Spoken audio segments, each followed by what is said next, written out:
You're watching Rida Khan on Ben TV show. I'm here with Dr. Maria Pallotta-Chiarolli.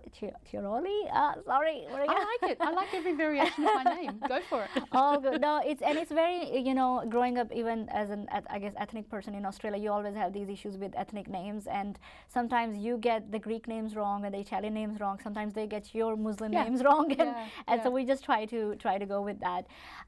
So Maria, tell me, especially, you know, on the topic of growing up in Australia, and we often have young people around us from multicultural backgrounds, intersectional backgrounds, multiple identities, having issues with sense of belonging, but specifically to LGBT multicultural people, young people from LGBT communities, same-sex and gender diverse communities, multi-faith communities. When you are a young person who may be a Muslim, gay, but also maybe Indian, or and also maybe happen to grow up in Bendigo, for example.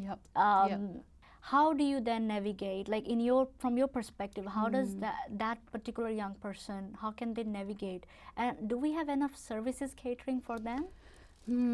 Very big question. So, and the case study you gave, the person that you gave is exactly like one of the young people in our Safe Spaces Inclusive Services report that we did for Muslim Collective, which was an honour to do. We do have services, but not enough. And we don't have a real understanding to support young people to go, well, you shouldn't have to go to the sexual health clinic for that and have your religion and your culture wiped out. You should be able to go everywhere and anywhere in Bendigo, in Melbourne, and have all of you respected. You need to have health workers. You need to have people who can ask questions rather than make assumptions. And I know that's basic communication 101, but the amount of times it doesn't happen, like ask, you know. And we did have a case study in that report where it actually worked really well. You know, how do you identify? What do you prefer? I'm sorry if I get your name wrong, but, you know, it's coming from a good heart. It's all those strategies of saying, and not making assumptions. We had young people saying, it must be really hard living with your Muslim dad. And this, I know, right? And this, and you know, sometimes it is. Wow. But it can be in any culture, in any faith, living with a father could be a problem. But why does it have to be an assumption in a Muslim dad? And then that young person has to go, well, actually, my family's all right, but I find it really hard to date. I find it really hard to go into a space where I don't want to drink alcohol or I don't want to do other substances. So how do I you know, hold my own in those spaces? So the good thing for young people, I don't mean to sound condescending, and you'll tell me, Rita, if I am, but I think there's been a lot of work done from our ancestors and our heritages in the queer and multicultural and refugee spaces already. I think what young people can do really well now is to take it forward. People like me can only go so far, especially if you're an ally, and a respectful ally, not a dominating ally. But it's like, well, how do we support young people to take it further? And so that you one day will pay it forward. Basically, young people taking the lead rather than creating, like getting all these young people together, whether from LGBT multicultural backgrounds or other intersectional identities, and then saying, oh, okay, let's now have a party, let's now just, you know, sit together. But really letting them take lead in projects, come up with your idea, and if they do come up with the idea, give them credit for that.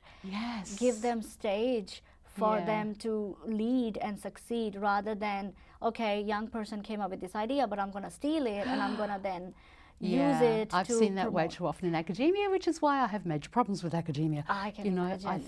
Because this is where it gets, because I find that young people, it doesn't matter whether they're from LGBT community or other intersectional backgrounds, they can get very easily demotivated and disheartened. And I find that as the elders in the LGBT community or in multicultural communities or indigenous or other tribal communities, they can do a lot to support young people. And by support, we don't mean give them like you know, an opportunity to just I don't know, like maybe just give them some time to express themselves in an artistic way only, but give them real platforms, like let me talk to the minister, let me talk to the local MP. Give me some space on a TV show or a writing opportunity. And do you feel that there is, like, inclusion is not done right for youth?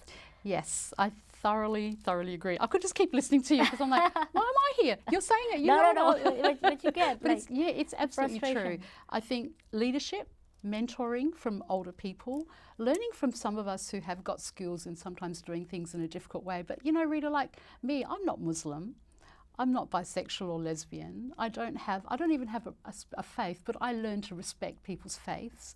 I come from a generation of the late 60s. So for me, it's like, what did I learn from all of that so that you might respect that? But then I don't want to own it. I want you to go, yeah, that's really interesting, but now we're in this context with these communities and this time, I'm going to take that and run with it. And that's the joy that we should get. It's not about owning. It's not owning an area. It's saying, like, you came up with an amazing term at the conference Better Together a couple of weeks ago now, and I've been running around texting people but going, make sure you actually acknowledge Rida Khan. This is her term and we're going to work with Rida on this term and this writing. And I think that's what all of us should do. There is one concern I do have, so I thoroughly agree. Let young people be leaders. Let them be out there taking us into the context. Like even words like gay, lesbian and heterosexual, straight are becoming so retro for some young people now. And it's great. Let's go with it. That's what we all worked hard for. But I just wanted to say one concern I do have is for young people to also respect where many people have come from. Yes. What elders went through. And sometimes they may be rigid because they work so hard to get to this point. Sometimes it's hard for them to let go.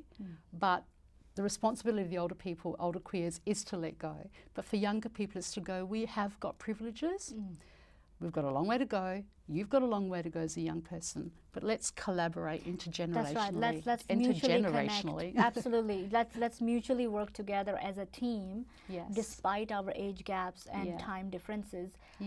But to come together and do it together. I think that's a great note to finish on, Maria. I hope that young people and elderly people in the LGBT community can actually find a way, find some commonalities and move forward with that.